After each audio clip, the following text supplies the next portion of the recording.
Buya bertanya, bagaimana kaidahnya kita dalam sikap kita dalam menuntut ilmu?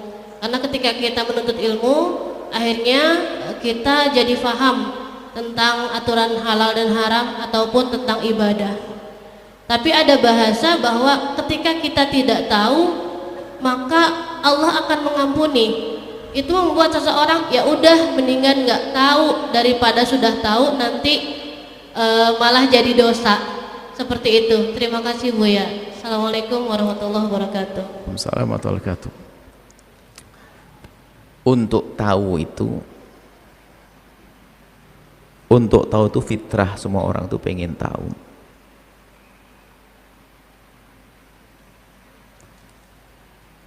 Tahu itu adalah keinginan kita selalu untuk tahu. Tahu untuk apa? Untuk memenuhi apa yang kita inginkan. Makanya yang senang duit, dia selalu pengen tahu gimana caranya cari duit, kan begitu. Jadi normal itu masalah pengen tahu itu.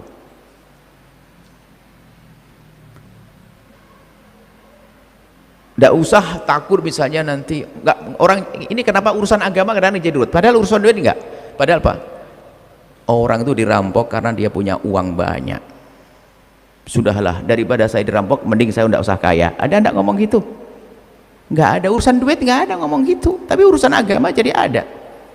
Saya dicopet karena saya punya, kalau nggak bawa duit sih normal, sebagai ATM saja dah, nggak pakai duit. Tapi ada orang ngomong gara-gara kaya maka orang banyak diintai sama perampok, terus sudahlah nggak usah cari duit, nggak usah kaya. Nggak ada urusan duit ngomong begitu. Nah ini, tapi giliran urusan ilmu beralasan, kalau saya nanti berilmu lalu tidak mengamalkan jadi dosa. Kalau saya goblok, dosa saya kan satu goblok, kan gitu ya. Dosa saya satu karena saya goblok. Kalau saya punya ilmu lalu tidak berbuat baik, dosa saya dua. Nah ini kan cara berpikir yang rendah banget. Apakah pasti kalau kamu nanti, nah, di saat seseorang itu mengetahui ilmu, tujuannya apa? Kan kita punya tujuan orang beriman. Saya pengen cari ilmu untuk bisa memenuhi apa yang saya inginkan. Kalau urusan dunia kan ilmu bisnis, saya kan iman, saya pengen berbuat baik, saya pengen dapat pahalanya sholat duha. Nggak mau belajar sholat duha, gila dia, sakit dia. Saya pengen pahala ini, nggak mau belajar. Loh, kayak tadi, saya pengen dapat duit, nggak mau kerja. Cuman kalau urusan duit paham banget orang ini, tapi urusan ibadah nggak. Coba banyak amalan ibadah, kalau orang berbuat ini pahalanya begini, ini begini, ini begini, begini. Saya nggak mau belajar. Kenapa? Kalau belajar nanti saya dosa. Loh, kamu pengen pahala nggak? Ya pengen. Terus belajar dong. Takut dosa. Oh, nggak dapat pahala. Saya kayak orang pengen kaya tadi. Sebetulnya ini pertanyaan itu adalah biasanya muncul dari pemalas.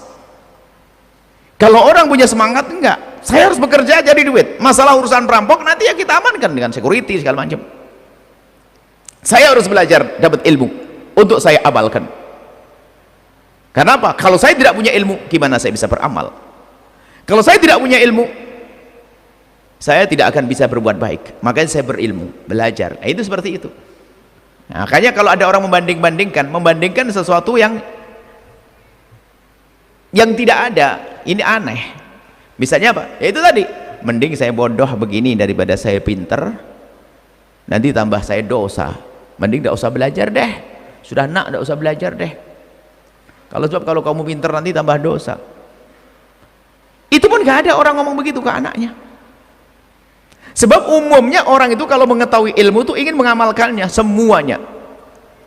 Ada orang belajar ilmu tidak ingin mengamalkannya, pasti orang bingung dia tuh. Makanya kita kalau tanya anak-anak kalau mau kuliah itu kamu mau apa sih nak? Nah kalau enggak bisa ini, usah, kamu sekolah yang sengaja bakal kamu amalkan dong. Apa nanti setelah kuliah apa ini? Kita mengetahui ilmu untuk tujuan. Kalau belajar ilmu yang nggak ada tujuannya itu iseng namanya. Semua orang mempelajari sesuatu pasti ada tujuannya. Belajar ilmu elektro untuk ini, semuanya ada itu semuanya. Nah, maka kalau orang mengerjakan sesuatu yang nggak ada tujuannya, berarti dia Orang nggak punya tujuan berarti bukan, dia adalah orang nggak berakal. Sederhana sebetulnya. Jadi Anda pasti akan belajar, menuntut orang belajar. Hanya biasa orang berhujah saja karena dia pemalas, nggak mau ibadah, ngomong gitu. Tapi diperlakukan anaknya nggak mau loh dia. Aneh kan? Ya sudah, mungkin ada orang tadi yang ngomong, dari kalau saya pinter nanti saya tambah dosa 2, kalau goblok 1, goblok aja deh. Itu sebenarnya dia beralasannya karena dia malas beribadah, atau karena memang dia nggak bisa pinter. Tapi diberlakukan di anaknya nggak mau, nggak akan dia ngomong, nak sudahlah nak, kamu goblok aja nak, biar 1 dosa daripada kamu pinter. Nggak ada itu semuanya. Tapi orang tua berharap anaknya punya pangkat tinggi, kan, kau surga tertinggi nak, terus pangkatmu tinggi di depan Allah. Nah terus gimana mak? Kau belajar. Nah gitu. Itu sebenarnya omongan yang sebenarnya tidak berlaku kalau orang berpikir, sama sekali nggak berlaku. Ya kayak tadi masalah orang takut kaya karena takut dirampok sama orang, itu saja sederhananya. Belajarlah, jangan ragu, maka mintalah. Nah kemudian di saat orang mengetahui ilmu kok dia tidak mampu menjalankannya, tidak dosa. Tapi dia menuntut ilmu untuk beramal, biarpun beramal sudah dapat pahala. Kita menuntut ilmu begini, saya ingin mengamalkan ilmu saya, tak tahu aja sudah punya ilmu, kita belum bisa mengamalkannya, bukan karena tidak mau, kita sudah dapat pahala kok. Seperti itu. Jadi tidak usah khawatir, jangan sampai nanti jadi orang bahlul terus gara-gara mendengar omongan itu. Kalau bodoh itu kan masalah ancaman, terlanjur bodoh dihukum ringan, masuk itu ancaman bagi orang punya ilmu. Hei yang punya ilmu, amalkan ilmumu untuk punya pangkat tinggi, kalau tidak dosamu double. Itu ancaman, bukan berarti untuk menakut-nakuti orang untuk menuntut ilmu. Semoga semuanya rajin menuntut ilmu dan menjadi ahli surga semuanya. Setelah Anda menyaksikan video ini, jangan lupa berselawat kepada baginda Nabi Muhammad sallallahu alaihi wa alihi wa sahbihi wasallam.